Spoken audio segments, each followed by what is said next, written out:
بسم اللہ الحمد للہ والصلاة والسلام علی رسول اللہ رب اشرح لی صدری ویسر لی امری واحلل عقدۃ من لسانی یفقہوا قولی۔ ناظرین السلام علیکم ورحمۃ اللہ وبرکاتہ۔ سیرت النبی صلی اللہ علیہ وسلم انگلیوں پر، اہم واقعات کو یاد رکھیے آسان طریقے سے 5 منٹ سیریز میں۔ سبق نمبر 15، سیرت اور قرآن، مکی زندگی۔ سیرت اور قرآن آپس میں جڑے ہوئے ہیں۔ سیرت کی سب سے مستند اوتھینٹک یعنی 100% صحیح کتاب کون سی ہے؟ قرآن۔ سیرت میں واقعات ملتے ہیں، قرآن میں لوگوں کے خیالات اور نیتوں کا ذکر بھی ملتا ہے۔ قرآن کریم رسول اللہ صلی اللہ علیہ وسلم کی نبوت کے مختلف پہلو بیان کرتا ہے، مثلا یہ کہ آپ رحمت للعالمین ہیں، آپ فرشتہ نہیں، آپ پر مختلف طریقوں سے وحی کی جاتی ہے وغیرہ۔ سیرت میں لوگوں کا اس وقت کا حال ملتا ہے، مگر قرآن ان کے انجام کی پہلے ہی خبر دے دیتا ہے کہ دنیا میں کیا ہوگا اور آخرت میں کیا، اور قرآن کا بیان معجزانہ ہے، کوئی کتاب مقابلہ نہیں کر سکتی۔ اصل وجہ کیا تھی؟ مسلمانوں کو کشمکش، تکالیف اور جو چیلنجز تھے مکے میں وہ کیوں تھے؟ اصل وجہ کیا تھی؟ وہ ہے قرآن کا پیغام۔ قریش کے مشرکین کا مسلمانوں پر ظلم کیوں ہو رہا تھا، بائیکاٹ کیوں ہو رہا تھا؟ وہ قرآن کا پیغام تھا جس کی وجہ سے وہ سب کر رہے تھے۔ رسول صلی اللہ علیہ وسلم اللہ کے پیغام کو یعنی قرآن کو پیش کر رہے تھے، اس کی تشریح کر رہے تھے، اس پر عمل کرنے کے لیے مسلمانوں کا تزکیہ اور ان کی تربیت کر رہے تھے۔ آپ صلی اللہ علیہ وسلم چلتا پھرتا قرآن تھے، قرآن کا عملی نمونہ تھے۔ واقعات بدل سکتے ہیں لیکن آج بھی وہی چیلنجز ہیں۔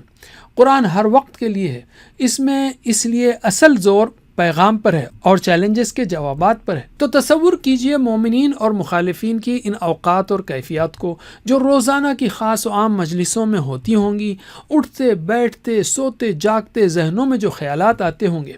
ایک طرف رسول اللہ صلی اللہ علیہ وسلم اور صحابہ آیات پر خوب غور و فکر کرتے اور اپنے ایمان کو مضبوط کرتے، ان کا یقین بڑھتا، کفار مکہ کی مخالفت اور ظلم کے باوجود دین پر جمے رہنے کی ہمت خوب بڑھ جاتی۔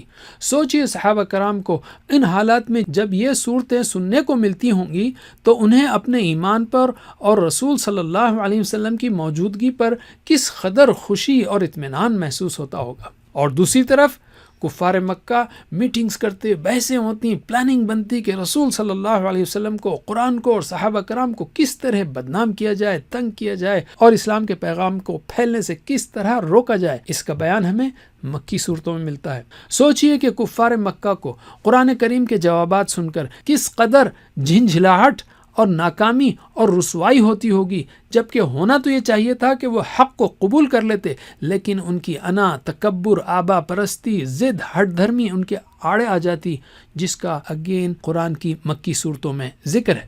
یہاں پر ہم صرف مکی صورتوں کی باتیں کریں گے۔ مکی صورتوں کی چند خصوصیات لیتے ہیں ہم۔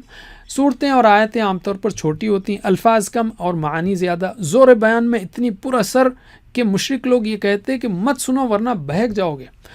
عقائد اور اخلاق پر زیادہ زور تھا اس میں، اور نشانیوں کا خاص ذکر، جس میں اللہ تعالیٰ چاہتا ہے کہ انسان تاریخ و اطراف کی نشانیوں پر غور کرے تاکہ اس کا ایمان مضبوط ہو۔ یاد رکھیے وہ تکلیف کا دور تھا، انسان جب تکلیف میں ہوتا ہے تو عام طور پر غور فکر نہیں کرتا، لیکن اللہ تعالیٰ نے اس کی بڑی تاکید کی ہے۔ مکی صورتوں کے اہم موضوعات کیا تھے؟ توحید، رسالت، آخرت، تسلی آپ صلی اللہ علیہ وسلم کو اور مومنین کو، اور صبر کی تلقین، اور کفار مکہ کو دھمکیاں۔ مشرکین مکہ کے شرک کے چند نمونے ہیں، جیسے وہ ذات میں شرک کرتے تھے، اللہ کے لیے بیٹیاں قرار دیتے تھے، صفات میں شرک کرتے تھے، کہتے کہ بت ان کی بات سنتے ہیں، ان کی ضرورتیں پوری کرتے ہیں، حقوق میں شرک کرتے تھے، بتوں کے آگے جھکتے عبادت کرتے، اختیارات میں شرک کرتے تھے، انہیں کھانے وغیرہ میں حلال و حرام کی انہوں نے خود سے پابندیاں بنا لی تھی۔ تو اللہ تعالیٰ نے اس میں توحید پر دلائل دیے ہیں قرآن کے ذریعے مسلسل طرح طرح سے۔ مثلا اللہ نے دنیا کی ہر چیز پیدا کی، ساری دنیا کا انتظام اسی کا ہے، ہر چیز اسی کی محتاج ہے، اور انسانی فطرت ہے کہ مصیبت میں اسی کو پکارتا ہے، اور اس ساری کائنات میں ربط ہے، مثلا سورج کا فاصلہ اور روشنی ایسی ہے کہ زمین پر زندگی ممکن ہو سکے وغیرہ۔